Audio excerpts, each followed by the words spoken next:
There's nothing more simple than chopping wood. When the log is too big, you chop off the sides first.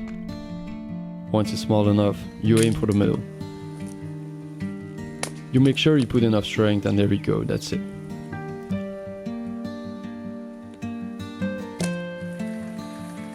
I wanted to travel back in time, to get to nature and simplicity, to leave civilization and the digital world behind. And so I arrived here, a place far from any city.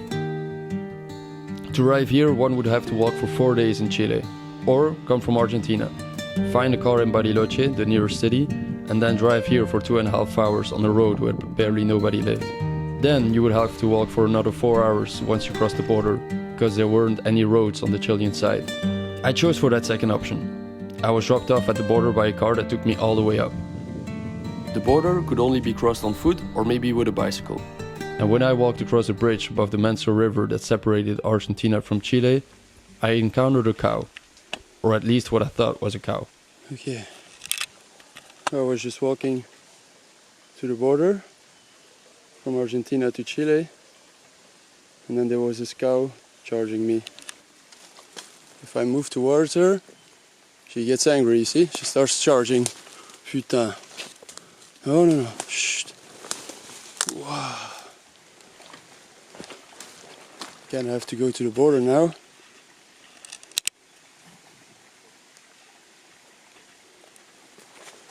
It's gonna close in 30 minutes, so I kinda need to go. What the fuck? Oh shit, man. Hey, je charge. Oh putain. Oh putain. Oh, sorry. Trying to get into those plants. That motherfucker just charged to me.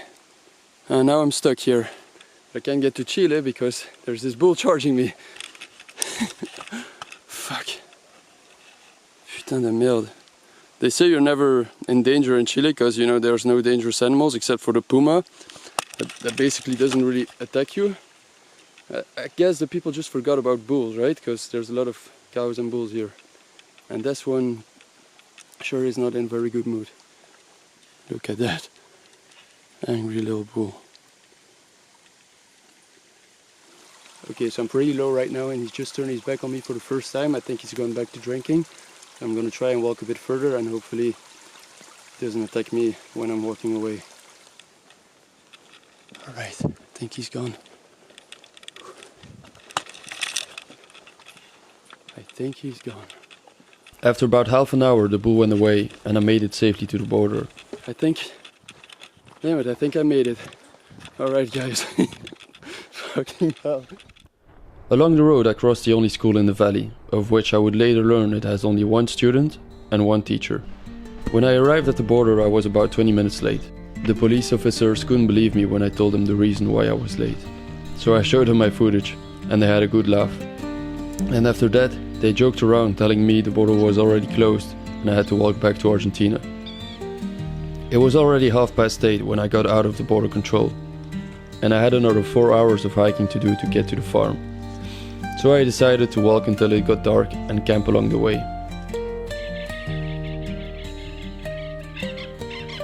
As the sun was setting on the quiet valley, I was amazed by its beauty. There are around 100 people living in the valley. They all live in old farms, where almost everything is made out of wood. They're mainly self-sufficient, living off their own livestock, hay and trees. I had to walk to the very last farm in the valley. Crossing all the other ones on the road, I saw many sheep, cows and horses, but only a handful of people. I set camp, and the next morning, after getting lost for a couple of hours, I found my way to the last farm, the one where I was gonna stay.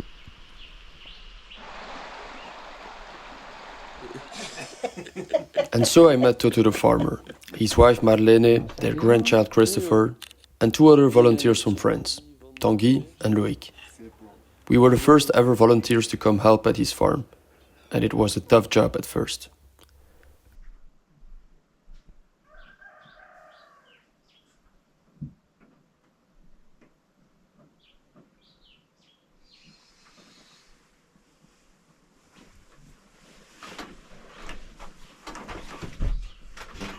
A day in Toto's farm looked like this.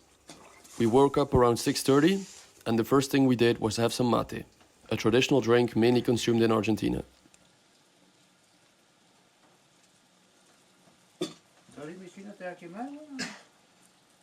And we headed off to work. We often started with chopping wood.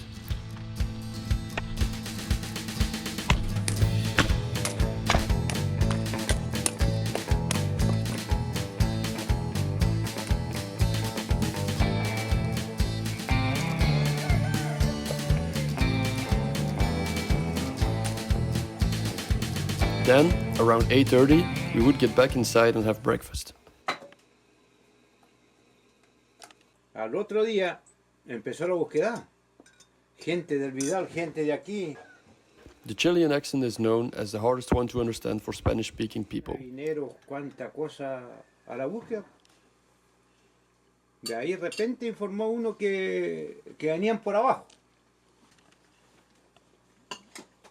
Y sabe que en una cordillera es muy difícil pillar una persona que ande a pie. Ah, sí, sí, pienso también. Hay muchos... And Toto was an old man, living in an isolated village up in the Andes. So needless to say, we had a tough time keeping up with his stories early in the morning.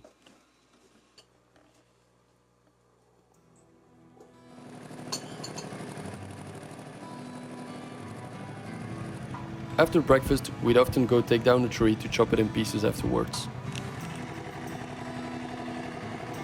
Luckily, Toto had a tractor, which supposedly took him 4 days to bring all the way from the border to the farm.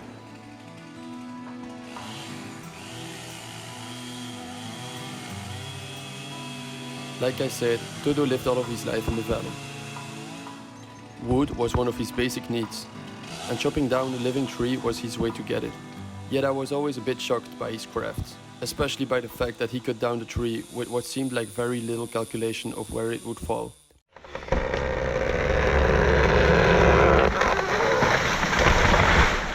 Alors, je pense qu'on a eu de la chance pour le tracteur. Je le voyais pas si grand.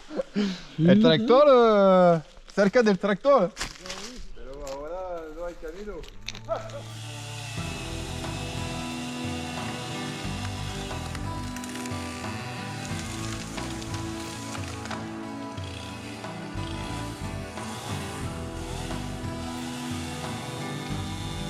And so once it got down, we'd cut it into smaller pieces and bring it back to the house.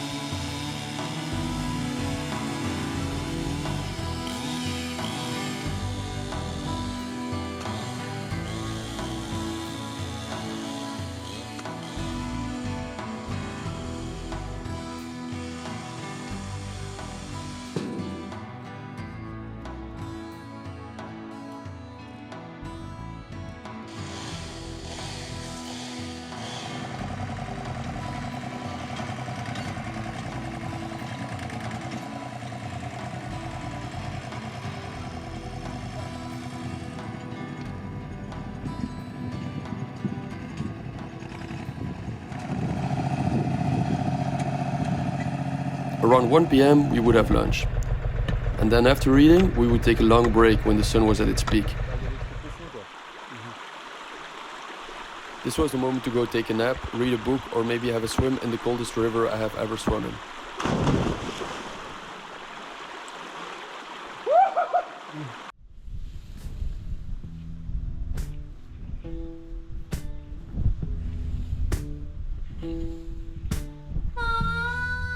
All rested out, we started again around 3 or 4 p.m., where we would often make piles of hay that Toto had cut earlier.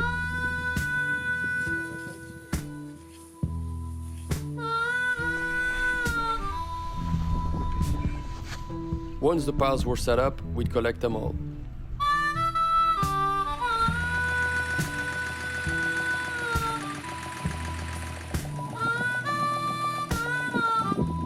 Every single time I was surprised by the amount of hay we'd fit into one trailer.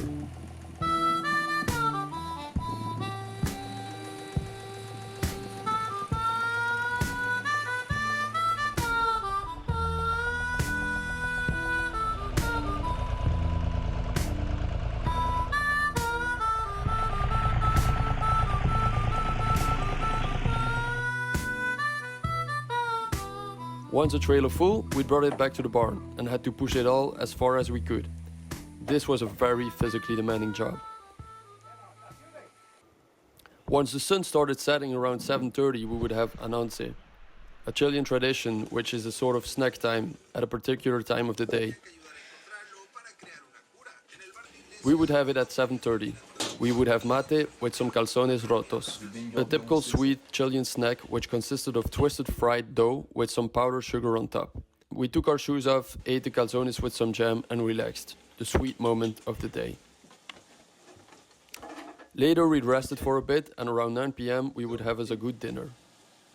Exhausted of our day's work, we would often go to bed quite early to get our needed hours of sleep. And so the day was done.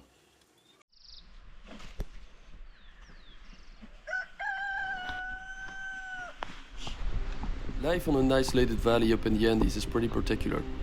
Since the nearest city was so far away, Dodo and Marlene had the chance to get groceries about once a week when a van would drive up to the border full of stuff. Then, Dodo had to ride all the way there on horseback for about 3 hours, pick up their stuff, give their next week's order and ride all the way back.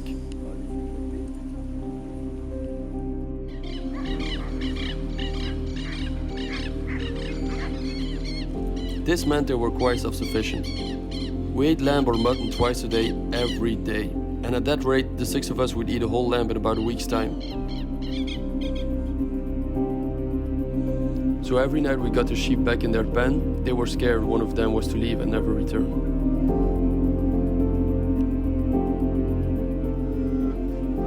¿Dónde está, Ah, es en abeja. As an animal lover, this really shocked me.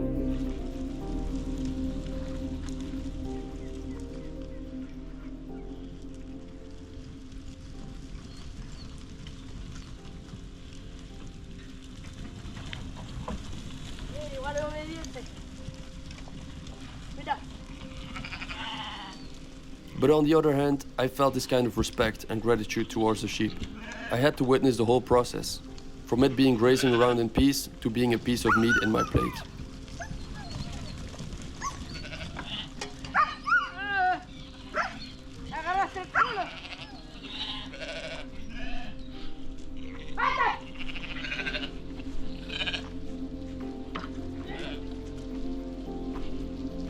It was horrible to watch the sheep desperately try to run away and survive.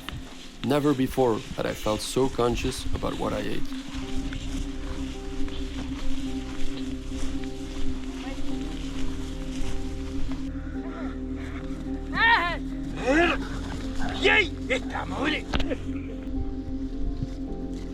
Where I live, slaughtering an animal at home is forbidden, and meat comes from mass production. It is bought in plastic cases and a lot of it gets thrown away. Here we looked the sheep into the eye, we did the act of killing ourselves, and we used every last bit of the animal.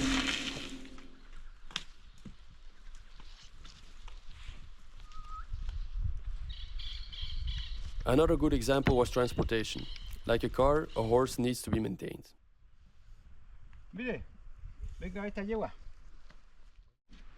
And like tires, their horseshoes need to be replaced. With very little tools and knowledge, Dodo would change them in quite a robust way.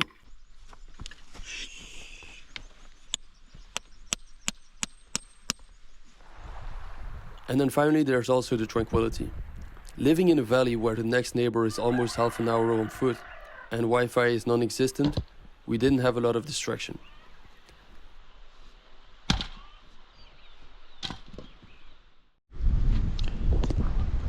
So I found myself trying new things, like wood sculpture, and I took a lot of time to write as well. Being bored really made me creative.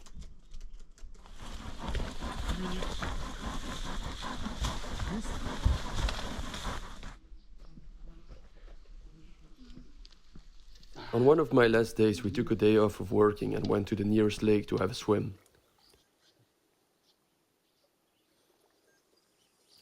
We had heard before there was a bushfire on the Argentinian side, but once we were headed back, we realized how close it was. It saddened me to see the gorgeous valley turning into ashes. I found it quite symbolic. In a way, it showed how the ancient traditional lifestyle of the Valley of Leon is being pushed to an edge by a bushfire caused by global warming, and thus by the modern world. In a world that's moving so fast, this valley stood out for its slow pace of life.